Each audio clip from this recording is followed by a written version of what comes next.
तबाही के 3 दिन बीत चुके हैं, लेकिन 2 लोग अब भी लापता हैं। रेस्क्यू टीमें जुटी हुई हैं। फ्लैश फ्लड के बाद यहां मंजर खौफनाक है।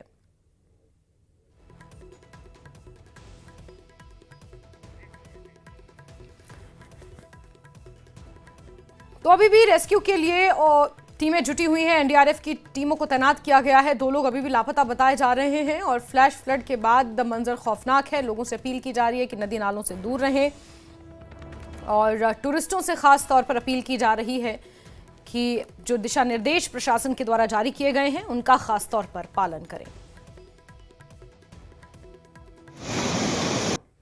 न्यूज 18 की ग्राउंड जीरो रिपोर्ट पर अब हम पहुंचे हैं कुल्लू के गरसा गांव में, जहां पर तेज बारिश और बादल फटने से कई जगह तबाही का मंजर देखने को मिला है। ये गरसा का बिल्कुल एरिया है जहां पर तेज बरसात और पानी के ओवरफ्लो के बाद की नज़ारे कई जो चीज़ें तबाही हुई हैं। और तस्वीरें आप देख सकते हैं कि पुल भी पूरी तरह से टूट गया, क्योंकि पुल की हालत देखकर साफ तौर पर अंदाज़ा लगाया जा सकता है कि पीछे से जो काफ़ी जो बड़े बड़े जो पेड़ हैं वो यहाँ पर बह के आए और उन्हीं की वजह से ये पुल जो है वो टूटा। हालांकि कई लिंक रोड्स या कनेक्टिविटी अगर हम कह सकते हैं, जो गाँव की कनेक्टिविटीज़ हैं उन पर काफ़ी असर पड़ा है। कनेक्टिविटी जो है वो टूटी है, जिसको लेकर हालांकि कई जगह रेस्क्यू का काम भी चल रहा है, लेकिन कई जगह ऐसी हैं जहां पर फिलहाल रेस्क्यू का काम नहीं हो सकता। उसका कारण क्या है? उसका कारण है कि अभी भी जो पानी का फ्लो है वो बहुत ज़्यादा है। पानी की जो बहाव है वो ज़्यादा है, क्योंकि ऊपर बरसात हो रही है और बादल फटने की वजह से जो ऊपर सैंज घाटी में या फिर उसके साथ में जो अलग अलग गाँव हैं, 42 गाँव हैं, वहाँ पर जो काफ़ी ज़्यादा मंजर काफ़ी ख़राब था, तबाही थी।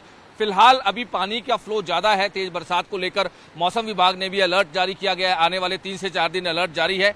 इसी वजह से लोगों को भी बहुत ज़्यादा एडवाइजरी जारी की गई है कि नदी नालों के पास बिल्कुल ना जाएं। जो छोटे छोटे पुल हैं उन पर ज़्यादा ना चलें, क्योंकि पानी का बहाव इतना ज़्यादा है कि इनकी जो कह सकते हैं कि जो इनकी कनेक्टिविटी है उसमें काफ़ी ज़्यादा जो है वो नुकसान हुआ है।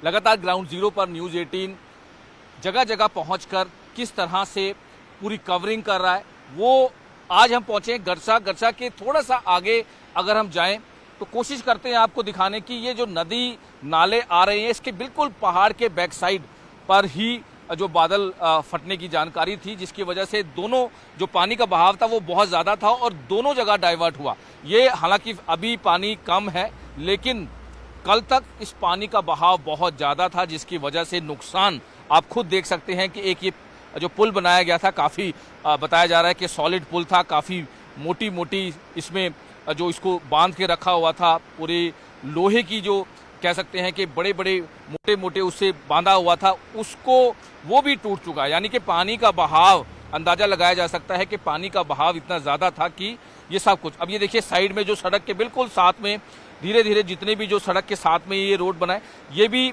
काफ़ी ज़्यादा डैमेज हुआ है। जो रास्ता है वो भी ढह सकता है, साथ के साथ जो पानी के बहाव से काफ़ी ज़्यादा नुकसान हुआ है। हालांकि कई जो कनेक्टिविटी है, गाँव की जो कनेक्टिविटी है वो भी काफ़ी ज़्यादा प्रभावित हुई है, कनेक्टिविटी टूटी है।